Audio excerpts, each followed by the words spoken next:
आप देख रहे हैं खबरदार 24.com। मंडी धनौरा के भाजपा विधायक राजीव तरारा ने कहा कि प्रदेश के सभी बच्चों को शिक्षा की मुख्य धारा से जोड़ने के लिए सरकार हर संभव प्रयास कर रही है। यही वजह है कि अब बेसिक शिक्षा विभाग के स्कूल निजी स्कूलों से प्रतिस्पर्धा करने को तैयार हैं। उन्होंने कहा कि गांवों में शांति और विकास के लिए विद्यालयों का अच्छा होना जरूरी है। अक्सर विवाद उन्हीं गांवों में होते हैं जहां शिक्षा नहीं होती। शुक्रवार को आदर्श बैंक्वेट हॉल में निपुण भारत मिशन के अंतर्गत प्राथमिक एवं उच्च प्राथमिक स्कूलों के प्रधानाध्यापकों एवं ग्राम प्रधानों का एक दिवसीय उन्मुखीकरण कार्यक्रम खंड शिक्षा अधिकारी मोहम्मद राशिद की अध्यक्षता में आयोजित किया गया। मुख्य अतिथि विधायक राजीव तरारा ने ग्राम प्रधानों से अपील की कि वे अपने गांव के विद्यालयों की बेहतरी के लिए भी कार्य करें। विकास के साथ साथ शिक्षा और स्कूलों की दशा सुधरनी भी बेहद आवश्यक है। भाजपा सरकार इसके लिए लगातार कार्य रही है। यही वजह है कि अब सरकारी स्कूलों के भवनों और वहां की व्यवस्थाओं में भी काफी बदलाव देखने को मिल रहा है। खंड शिक्षा अधिकारी द्वारा निपुण भारत के लक्ष्यों के विषय में विस्तार से बताया। कहा कि बाल वाटिका से कक्षा 3 तक हमें 2025-26 तक उत्तर प्रदेश को निपुण बनाना है। मुख्य अतिथि राजीव तरारा ने समस्त ग्राम प्रधानों एवं सभासदों से आग्रह किया कि इस पुण्य कार्य में आप सबकी सहभागिता अति आवश्यक है। आप सभी नन्हे मुन्नों की शिक्षा के प्रति अभिभावकों को जागरूक करने का कार्य करें। प्राथमिक शिक्षक संघ के जिला मंत्री जयवीर सिंह ने ग्राम प्रधानों से अपील की कि डीवीडी के माध्यम से सरकार द्वारा प्रत्येक बच्चे के अभिभावक के खाते में 1200 रुपये की धनराशि प्राप्त हुई है। सभी अभिभावकों को समझाकर इस धनराशि को बच्चों के ऊपर खर्च कराएं, जिससे 2 यूनिफॉर्म बैग, जूता, मोजा व स्वेटर तथा स्टेशनरी खरीदनी है। जोगिंदर सिंह प्रधानाध्यापक प्राथमिक विद्यालय तिगरी ने भी विचार रखे। संचालन डॉक्टर नरेंद्र सिंह ARP ने किया।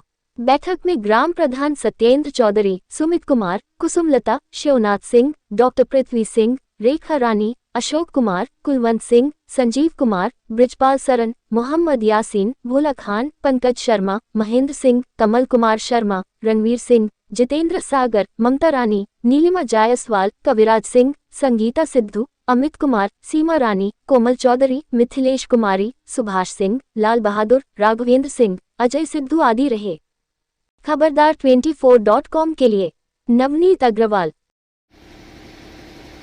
बहुत सारे विषय यहाँ पर मुझसे पूर्व के जो वक्ता हैं उन्होंने रखे हैं,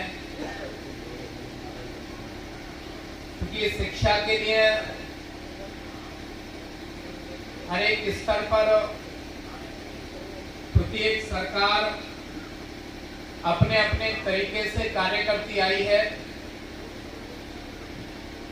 और जितना उनके अंदर गुण, योग्यता, कार्य करने की क्षमता रहती है उसके अनुसार सभी ने अपने अपने काम किए। बात अलग है कि कुछ लोग इसको गलत तरीके से पिछले समय में लेकर चले गए, लेकिन जब से देश के अंदर एक कर्मयोगी पुरुष इस भारतवर्ष के प्रधानमंत्री बने, उन्होंने निचले स्तर तक प्रत्येक कार्य को पहुंचाने का काम किया और उनका संकल्प भी रहा सबका साथ, सबका विकास और सबका विश्वास। इसी को ध्यान में रखते हुए देश के प्रधानमंत्री जी ने काम किया। उत्तर प्रदेश का भी सौभाग्य है कि यहाँ पर एक योगी पुरुष मुख्यमंत्री के रूप में हमारे बीच में आए और एक लंबे समय के बाद लगातार दूसरी बार मुख्यमंत्री बन उसी रास्ते पर चले, सबका साथ, सबका विकास, सबका विश्वास। और उस विश्वास की बागडोर जहां से सशक्त राष्ट्र का निर्माण होता है, जहां से सशक्त समाज का निर्माण होता है, जहां से भारत का भविष्य, देश का भविष्य निर्धारित होता है, वो निचले स्तर से उन बच्चों को अपने राष्ट्र के निर्माण के योग्य बनाने की जिम्मेदारी सम्मानित शिक्षकों को दी, उन पर विश्वास जताया और कहा कि एक सशक्त राष्ट्र नए भारत के निर्माण में सभी की सहभागिता हो, विभिन्न स्तरों पर बिना भेदभाव के कार्य करने की खुली छूट दी। अध्यापकों ने पिछले 6 वर्ष में, लगभग 6 वर्ष के कार्यकाल में, जब से भाजपा और योगी जी के नेतृत्व में सरकार बनी, तब से लेकर आज तक निरंतर सकारात्मक प्रयास किए गए और निरंतर प्रयास का ही परिणाम है कि उत्तर प्रदेश के अंदर बड़ी संख्या में नामांकनों में भी बढ़ोतरी हुई है। विद्यार्थियों के नामांकन संख्या बहुत ज्यादा बढ़ाने का काम किया, शिक्षा के स्तर को आप लोगों ने सुधारने का काम किया। गांव के प्रधानों की बहुत महत्वपूर्ण भूमिका,